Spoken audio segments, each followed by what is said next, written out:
Dios le bendiga.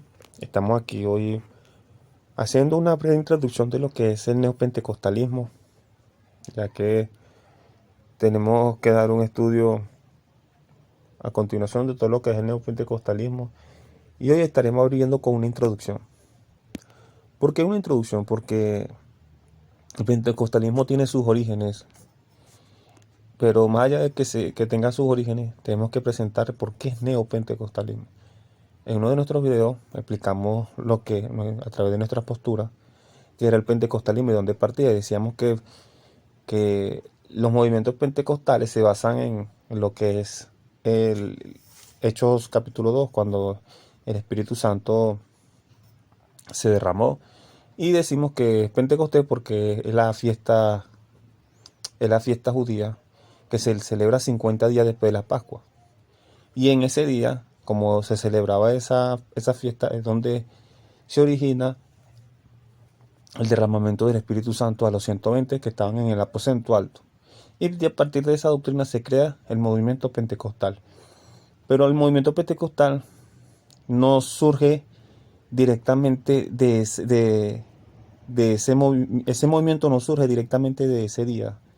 Ese movimiento empezó a cristalizarse, fue en principio del siglo XX, con el avivamiento de las calles de Azusa, donde, según lo relata el libro de El avivamiento de las calles de Azusa, dicen que un hombre llamado William Seymour se colocó en oración, fue predicando lo que era el bautismo del Espíritu Santo, la evidencia de hablar en lengua, la justificación por la fe. Y bueno, y hubo un mover que estalló un avivamiento y estalló un avivamiento donde hubieron 250 millones de personas bautizadas en el Espíritu Santo. X. Eso lo tomaron de ese pasaje. De hecho, y resulta que ellos hacen este avivamiento, ¿verdad? Dios se le manifiesta este avivamiento y nace en las iglesias de corte pentecostal a partir de allí. Más allá que después, por ejemplo, hombres como Gigi Ávila, Jorge Rack, que empezaron a predicar sobre el pentecostalismo, surgieron diversas corrientes del pentecostalismo que llevaron, eso lo vamos a estar explicando cuando tengamos el video de lo que es la historia del neopentecostalismo, de sus inicios hasta hoy, que llevaron a ciertos hombres a sacar práctica de eso y llevarlo a la teología de la prosperidad. Y bueno, estos hombres haciendo énfasis en los dones del Espíritu, en los dones del Espíritu Santo, los dones espirituales, haciendo énfasis en esto, estos hombres empezaron a traer esta serie de prácticas que realmente no estaban en la Biblia. Y lo que respecta al pentecostalismo, es una doctrina muy reciente. Y mucho de lo que empezaron estos movimientos a traerlos a las iglesias, a masificarlos, se fueron de diversos principios de la reforma. Entre esos estaban las cinco solas y evidentemente el principio de sola escritura, que todo era por la escritura.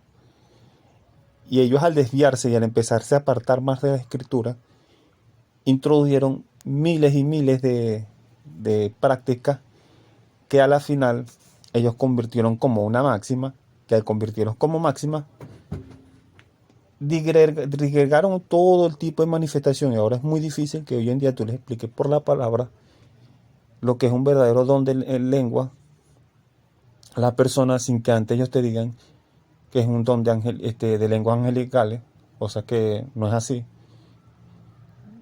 O que de repente tú les expliques que las manifestaciones que ellos experimentan no están en la Biblia. Más bien, cuando tú te vas al espiritismo, cuando te vas a la santería, te das cuenta que ese tipo de manifestaciones, donde la persona entra en un trance y pasa como a un estado donde la psique humana sufre como una regresión mental, lo ves tú más en esos movimientos. Pero lo más poderoso de esto es que te das cuenta que en la escritura las veces que sucedieron este tipo de cosas eran cuando Jesús sanaba endemoniados o les hacía liberación. ¿Qué está pasando con esto? Hay un sincretismo muy horrible en cuanto a estas prácticas. Y el neopentecostalismo las está masificando. Está logrando que las iglesias se alineen a estas posturas. Y muchas de las personas que están conociendo hoy de Cristo a través de estos movimientos están conociendo a Cristo más las manifestaciones. Si no hay una manifestación, si el predicador no remueve las emociones, no es un buen predicador. Si el predicador no salta, no brinca, no hace un espectáculo o un show, no es un predicador. Y jamás se ciñen a la escritura. Y la mayoría de pasajes que usan, lo usan sin analizar el contexto de lo que allí pasó.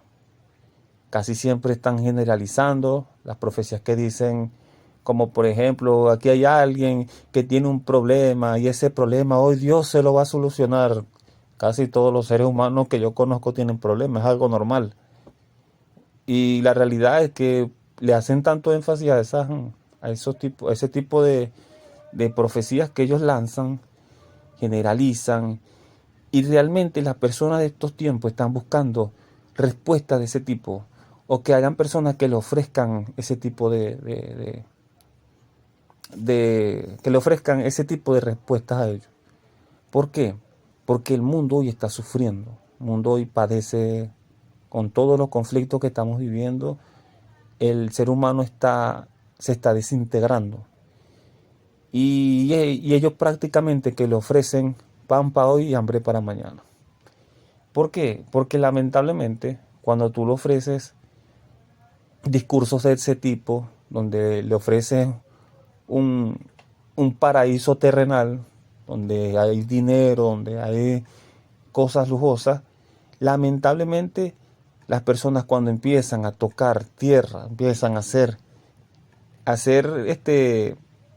como que a estar claro de lo que es la vida en la tierra, se dan cuenta que todo lo que le dijeron era un total engaño.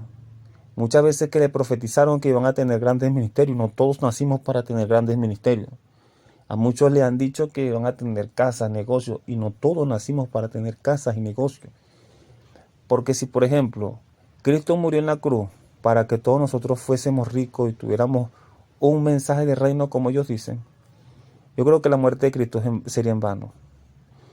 Porque lo que sí hizo Cristo fue morir por nosotros, pero para que fuéramos salvos por medio de la cruz y que por medio de su resurrección recibiéramos también vida eterna. Pero ¿qué pasa?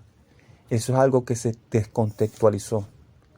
Y a partir de eso, mucha gente, cuando se encuentra con esa pared, se decepciona del evangelio que ellos le presentan. Un evangelio apartado de la palabra, lleno de emocionalismo y con un Cristo que barniza todos los comportamientos de ellos a través de prédicas que única y exclusivamente lo que hacen es hacerlo sentir bien y ya. Pero ¿qué pasa? La palabra dice que la palabra es más cortante que espada de dos filos. Y cuando usted le presenta este tipo de conjeturas a los movimientos carismáticos, te tratan de todo, de hereje, de todo lo que dice, todo lo que estás levantando contra el ungido, etcétera. Y la realidad no es esa, sino que la autoridad de que ellos le dan a sus pastores, a los apóstoles que ellos tienen, a los profetas, le dan más autoridad a ellos que a la escritura. Y la escritura es la autoridad suprema. Entonces, si nosotros nos apartamos de la escritura, cosa que ellos, a partir de que aparecieron los movimientos carismáticos y neopentecostales, empezaron a hacer, le restamos importancia a lo que es una vida basada en lo que diga la Biblia. Entonces nos encontramos en el pasaje de Lucas 15, que una de las cosas cuando Lázaro y el rico mueren, el rico le dice a Abraham que les mande un ángel a su familia. No recuerdo muy bien el pasaje, le dice que les mande un ángel, que les avise y que les diga que aquí estamos sufriendo. ¿Y qué le responde Abraham? A la ley, a Moisés y a los profetas tienen. Es decir, tienen la escritura con manifestaciones, con que hagan visitación de ángeles, de muertos, de gente que resucite, ellos no se van a convencer. la realidad es que ellos se van a convencer es con la Escritura. El que tiene poder de convencimiento es el Espíritu Santo, pero la palabra dice que es espíritu y es vida.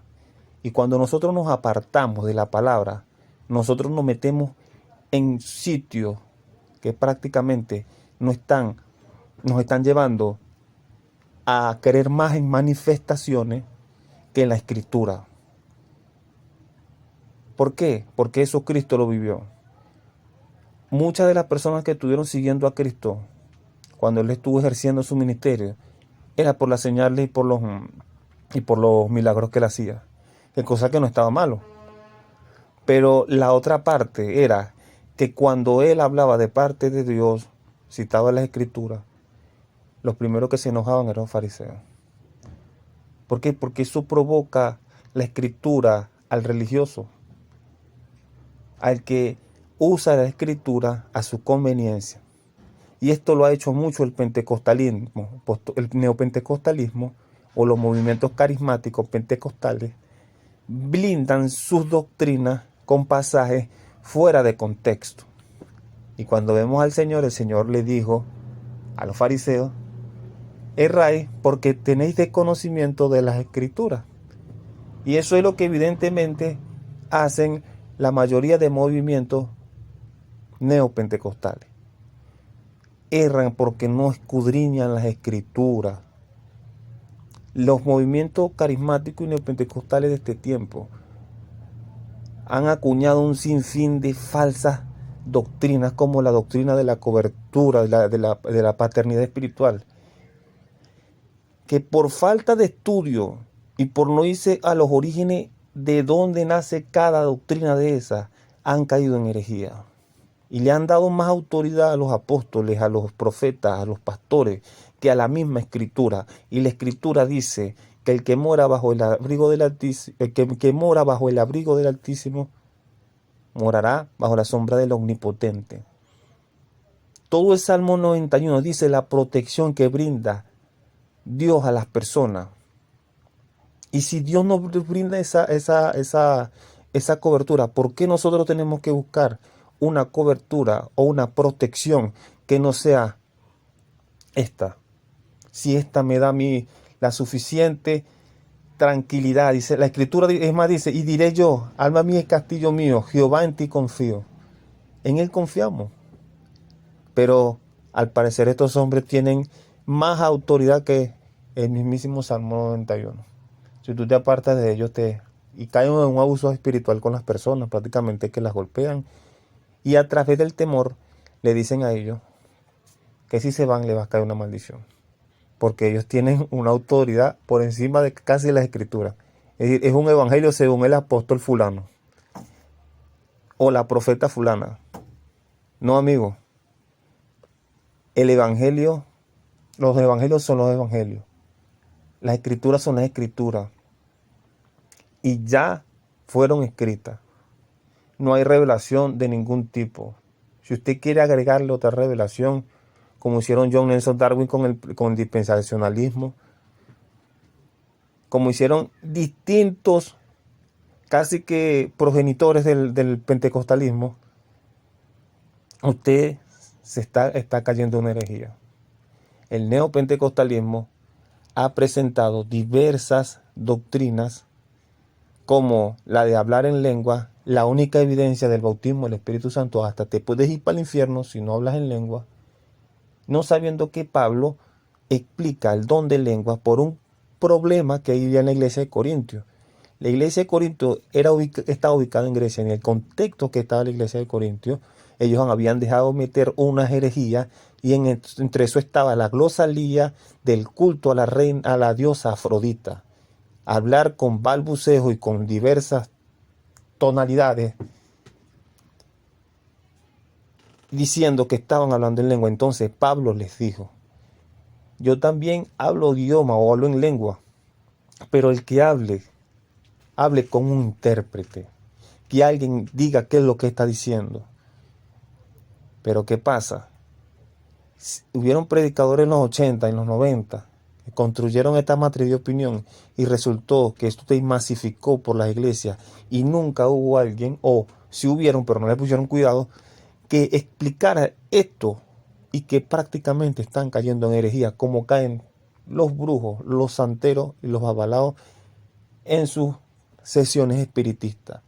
Cuando usted ve a un espiritista que baja cierto espíritu, lo invoca y llega a él y empieza a hablar en lengua vikinga, en lengua anglosajona, lo que sea, están infringiendo la misma herejía. Y eso es lo que vamos a estar explicando en nuestro video de lo que es el neopentecostalismo. Nos vamos a estar topando con diversos puntos. Uno de esos puntos es la historia del neopentecostalismo, el neopentecostalismo como movimiento social, el neopentecostalismo desde el punto de vista cultural que ha causado y las iglesias neopentecostales, es decir, como movimiento religioso. Vamos a estar estudiándolo. Y todo el lenguaje de manipulación política, porque eso también es un estudio, que usan los predicadores y los apóstoles para mantener a las ovejas incautas y cauterizadas por medio del miedo. ¿Por qué? Porque a través de la historia, los grandes dictadores totalitarios han usado los mismos mecanismos de manipulación que usan las iglesias neopentecostales. Y esto hay que explicarlo. Porque cuando usted ve a las personas que no tienen la suficiente humildad de reconocer, así como yo lo hice, porque yo fui uno de los que perteneció a las iglesias neopentecostales, pero hubo un momento que analizando la escritura, comparando, me di cuenta que estaba metido en un error. Estaba haciendo malas prácticas referentes a la palabra y estaba alejándome del contenido de las escrituras, cosa que tenía que ver conmigo porque la escritura es lo que yo más había estudiado, pero lo había hecho desde un punto de vista neopentecostal, es decir, mi doctrina me estaban haciendo literalizar todo lo que decía la Biblia. ¿Por qué literalizar? Porque, por ejemplo, cuando usted ve un congreso de mujeres llamado las Déboras, es decir, mujeres que son guerreras, están literalizando lo que realmente sucedió allí. ¿Por qué? Porque Débora era una mujer, una profetisa que luchaba por el pueblo de Israel. Pero cuando usted va a un congreso de ese tipo, se va a encontrar con mujeres que son guerreras que van a pelear en batalla. No.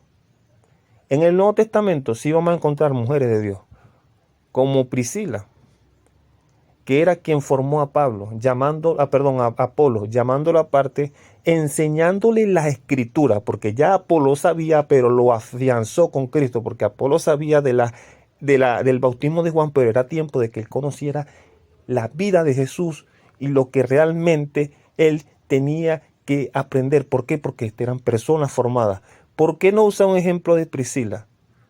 Porque no les convienen, porque tienen que empoderar de manera vacía y emocional a las personas, o en este caso a las mujeres, con frases de este tipo para que vayan al mundo a comérselo, pero no saben que lo están llenando de aire como los globos.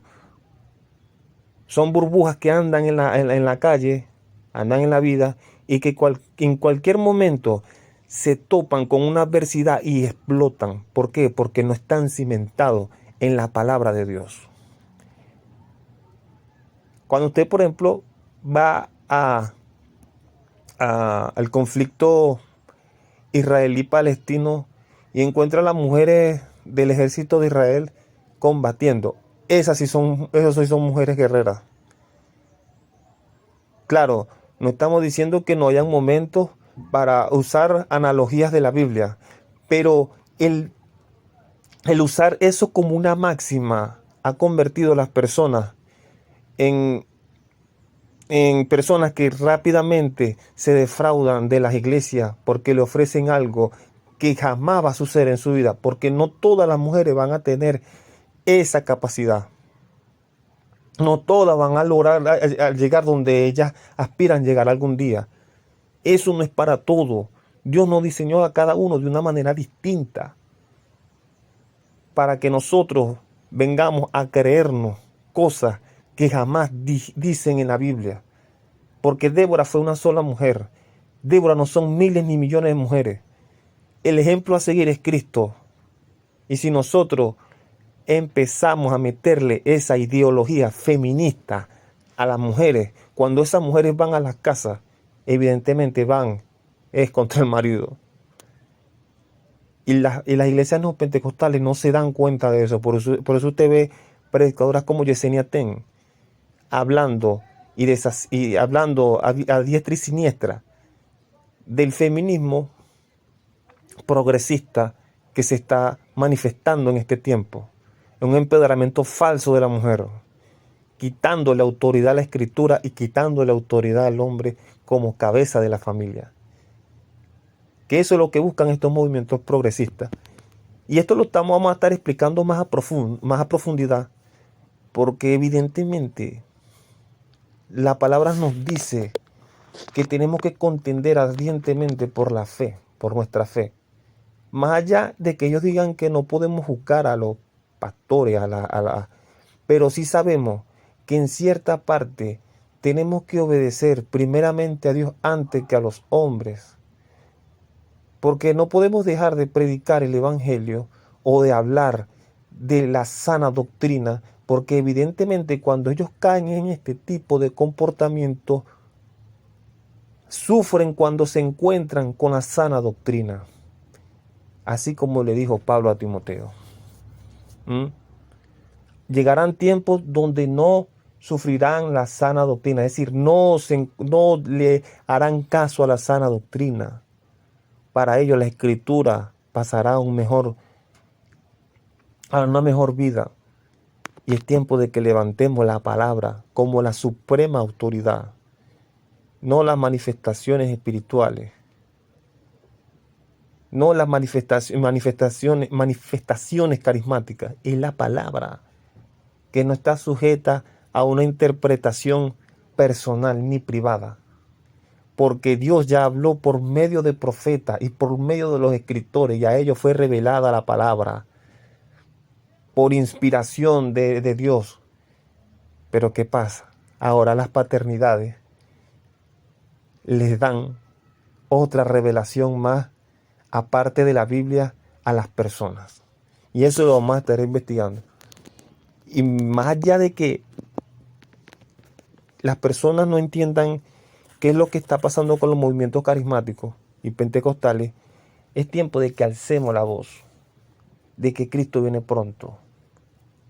Más allá de que venga, tenemos que saber que las personas necesitan salvación y que no necesitan de que les sigamos enseñando más